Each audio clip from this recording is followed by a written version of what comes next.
Hello everyone. First of all, composition, new composition. So logo animation ಅಂತ name ಕೊಡಿ. So duration 150 frames ಇದೆ. Okay, next logo import ಮಾಡಬೇಕು. Asset folder logo ಇದೆ, so logo import ಮಾಡ್ತಾ ಇದ್ದೀನಿ. So next title safe action on ಮಾಡ್ಕೊಳ್ಳಿ. So ಸೆಂಟ್ರಲ್ಲಿ ಇದೆ ನೋಡಿ ಲೋಗೋ. ಸೊ ಸೆಂಟ್ರಲ್ಲಿ ಇದ್ದರೆ ಓಕೆ, ಇಲ್ಲಾಂದರೆ ಸೆಂಟರ್ ಮಾಡ್ಕೊಳ್ಳಿ. So next layer, new shape layer. So shape ಲೇಯರಲ್ಲಿ add ellipse, add fill. So fill ಮತ್ತು ಎಲಿಪ್ಸ್ ಪಾತ್ನ ಆ್ಯಡ್ ಮಾಡಿದ್ದೀವಿ. ಸೊ ಏನಕ್ಕೆ ಅಂದರೆ ಲೋಗೋ ರಿವೀಲಿಂಗೋಸ್ಕರ. ಸೊ ಪಾತ್ನ ಇನ್ಕ್ರೀಸ್ ಮಾಡ್ಕೊಳ್ಳಿ, ಪಾತ್ ಸೈಜ್ನ. ಲೋಗೋಯಿಂದ ಸ್ವಲ್ಪ ಆಚೆ ಇದ್ರೂ ಪರವಾಗಿಲ್ಲ. ಸೊ ಸ್ವಲ್ಪ ಲೋಗೋ ರಿಪೊಸಿಷನ್ ಮಾಡ್ಕೊಳ್ಳಿ. ಸೊ ಎಡ್ಜಸಲ್ಲಿ ಕಟ್ ಆಗುತ್ತೆ ಇಲ್ಲ ಅಂದರೆ. ಸೊ ಇಲ್ಲ ಸ್ವಲ್ಪ ಪಾತ್ ಸೈಜ್ನ ಸ್ವಲ್ಪ ಇನ್ಕ್ರೀಸ್ ಮಾಡ್ಕೋಬೋದು. So 310, 320. Okay. So next logo reposition ಮಾಡ್ಕೊಳ್ಳೋಣ ಸೆಂಟರ್ಗೆ 960x540 ಪೊಸಿಷನಲ್ಲಿ. ಸೊ ಸರಿಗಿದೆ. ಸ್ವಲ್ಪ ಲೋಗೋ ಪೊಸಿಷನ್ ಸ್ವಲ್ಪ ಚೇಂಜ್ ಮಾಡ್ಕೋಬೇಕಷ್ಟೇ, ಏನಿಲ್ಲ. ಓಕೆ.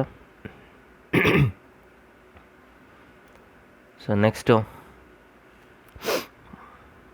ಶೇಪ್ ಲೇಯರ್ ನೇಮ್ನ ಚೇಂಜ್ ಮಾಡ್ಕೊಳ್ಳೋಣ, ರೀನೇಮಿಂಗ್ ಮಾಡ್ಕೊಳ್ಳೋಣ.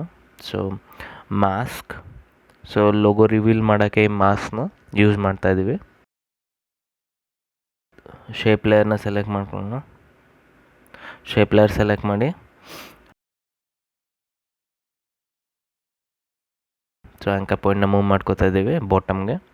ಸೊ ಈಗ ಶೇಪ್ ಲೇಯರ್ದು ಸೈಜ್ ಓಪನ್ ಮಾಡ್ಕೊಳ್ಳಿ. So shortcut S. So size 0, scale. So next 20 ಫ್ರೇಮ್ಸಲ್ಲಿ 100 ಮಾಡ್ತಿದ್ದೆ. Easy ease. So next graph modify ಮಾಡ್ತಾಯಿದ್ದೀವಿ.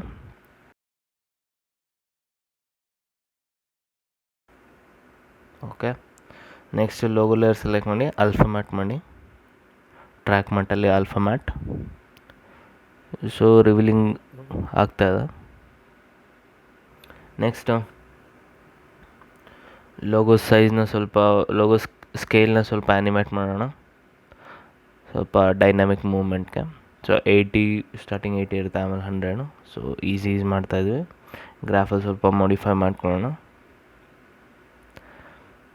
ಸೊ ಈಗ ಒಂದು ಸತಿ ಚೆಕ್ ಮಾಡಿ ನೋಡೋಣ ಪ್ರಿವ್ಯೂನ. ಓಕೆ. ಸೊ ಜಸ್ಟ್ ಒಂದು ಪುಷ್ ಬರ್ತಾಯಿದೆ. ಓಕೆ. ಸೊ ನೆಕ್ಸ್ಟ್ 2 ಲೇಯರ್ನ ಸೆಲೆಕ್ಟ್ ಮಾಡಿ ಫಸ್ಟು ಮಾಸ್ಕ್ನ ಒಂದು ಡೂಪ್ಲಿಕೇಟ್ ತೊಗೊಳ್ಳೋಣ. ಸೊ ಎಡಿಟ್, ಡೂಪ್ಲಿಕೇಟ್, ಇಲ್ಲ control D. Okay. So next mask ಮತ್ತು ಲೋಗೋನ ಸೆಲೆಕ್ಟ್ ಮಾಡಿ ಪ್ರಿಕಂಪೋಸ್ ಮಾಡ್ಕೊಳ್ಳೋಣ. ಸೊ ಡೂಪ್ಲಿಕೇಟ್ ಮಾಡಿರೋ ಲೇಯರ್ ಹಾಗೆ ಇರಲಿ, ಶೇಪ್. ಸೊ ನಾನು ನೆಕ್ಸ್ಟ್ ಫರ್ದರ್ ಆ್ಯನಿಮೇಷನ್ಗೆ ಯೂಸ್ ಮಾಡ್ಕೋತೀವಿ ಅದನ್ನು. ಸೊ ಮಾಸ್ಕ್ ಅಂತಿದೆ. ಸೊ ಇನ್ನೊಂದು ಮಾಸ್ಕ್ನ ಡೂಪ್ಲಿಕೇಟ್ ಮಾಡ್ಕೋಬೇಕು ಅದರಲ್ಲಿ. ಸೊ ಅದಕ್ಕೆ ಎಡಿಟ್, ಡೂಪ್ಲಿಕೇಟ್. ಸೊ ಒಂದು ಮಾಸ್ಕ್ ಅಂತ ನೇಮ್ ಮಾಡ್ಕೊಳ್ಳೋಣ. ಸೊ ಬಾಟಮ್ ಲೇಯರು ಸಾಲಿಡ್ ಅಂತ ಮಾಸ್ಕ್ ರೀನೇಮಿಂಗ್ ಮಾಡ್ಕೊಳ್ಳೋಣ.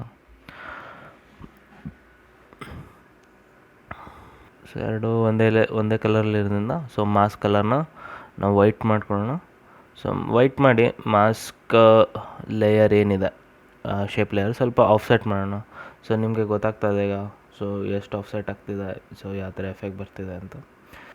Solid inverted alpha. ಸೊ ಆವಾಗ ನಮಗೆ ಅಲ್ಲಿ ಹೋಲ್ ಕ್ರಿಯೇಟ್ ಆಗುತ್ತೆ. ಸೊ ಆಲ್ಫಾ ಚಾನಲ್ ಇರೋದ್ರಿಂದ ಹೋಲ್ ಕ್ರಿಯೇಟ್ ಆಗುತ್ತೆ. ಬಟ್ ಪ್ರಾಬ್ಲಮ್ ಏನಾಗ್ತಿದೆ, ಸರ್ಕಲ್ ಕಾಣಿಸ್ತದೆ. ಸೊ ಅದಕ್ಕೆ ಸಾಲಿಡ್ ಲೇಯರ್ ಸೆಲೆಕ್ಟ್ ಮಾಡಿ ಸ್ವಲ್ಪ ಪೊಸಿಷನ್ ಚೇಂಜ್ ಮಾಡೋಣ. ಅದನ್ನು ಎಡ್ಜಲ್ಲಿ ಆ ಶೇಪ್ ಬರುತ್ತೆ. ಸೊ ಇದಿಷ್ಟು ಆದಮೇಲೆ ನೆಕ್ಸ್ಟು ಸಾಲಿಡ್ ಮಾಸ್ಕ್ ಎರಡನ್ನೂ ಸೆಲೆಕ್ಟ್ ಮಾಡಿ ಪ್ರಿಕಂಪೋಸ್. ಸೊ ಪ್ರಿಕಂಪೋಸಲ್ಲಿ ನೇಮ್ ಕೊಡಿ ವೇವ್ 1. ಸೊ ಅದಕ್ಕೆ ಫಸ್ಟು ಆರ್ಗನೈಸ್ ಮಾಡ್ಕೊಳ್ಳೋಣ. ಸೊ ಪ್ರಿಕಾಮ್ಸ್ನೆಲ್ಲ ಒಂದು ಫೋಲ್ಡರ್ಗೆ ಅಡ್ಜಸ್ಟ್ ಮಾಡಿ. So next layer, generate, fill. So fill add ಮಾಡ್ತಾಯಿದ್ವಿ. ಸೊ ಫಿಲ್ಲಲ್ಲಿ ಕಲರ್, ಸೊ ನಿಮ್ಗೆ ಯಾವ ಕಲರ್ ಬೇಕು ಆ ಕಲರ್ ಯೂಸ್ ಮಾಡ್ಬೋದು. ಸೊ ನಿಮಗೆ ಎಷ್ಟು ವೇವ್ ಬೇಕು ಅದನ್ನು ಯೂಸ್ ಮಾಡ್ಕೋಬೋದು. ಸೊ ಇಲ್ಲಿ ಸೊ ಸೊ ಡೂಪ್ಲಿಕೇಟ್ ಮಾಡ್ಕೊಳ್ಳಿ. ಸೆಕೆಂಡ್ ವೇವ್ ಸ್ವಲ್ಪ ಲೇಯರ್ ಆಫ್ ಸೆಟ್ ಮಾಡಿ ಕಲರ್ ಚೇಂಜ್ ಮಾಡ್ತಾಯಿದ್ದೀವಿ. ಸೊ ನೆಕ್ಸ್ಟು ಇನ್ನೊಂದು ಡೂಪ್ಲಿಕೇಟ್ ಮಾಡಬೇಕು. ಸೊ ಡೂಪ್ಲಿಕೇಟ್ ಮಾಡಿ ಅದರದ್ದು ಕಲರ್ ಚೇಂಜ್ ಮಾಡ್ತಾಯಿದ್ವಿ. ಸೊ ಈಗ ಅಪ್ಲೈ ಮಾಡಿದ್ರೆ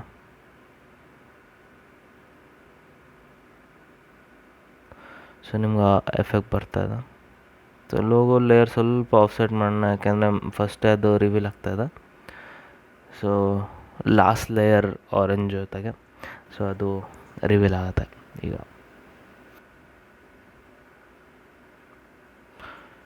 ಸೊ ಒಂದು ನೆಕ್ಸ್ಟ್ ಬ್ಯಾಕ್ಗ್ರೌಂಡ್ ಬೇಕು. ಬ್ಯಾಕ್ಗ್ರೌಂಡ್ಗೆ layer new solid. So background ಅಂತ ಕೊಡೋಣ, ಸ್ವಲ್ಪ ಕಲರ್ ಚೇಂಜ್ ಮಾಡಿ. So next okay.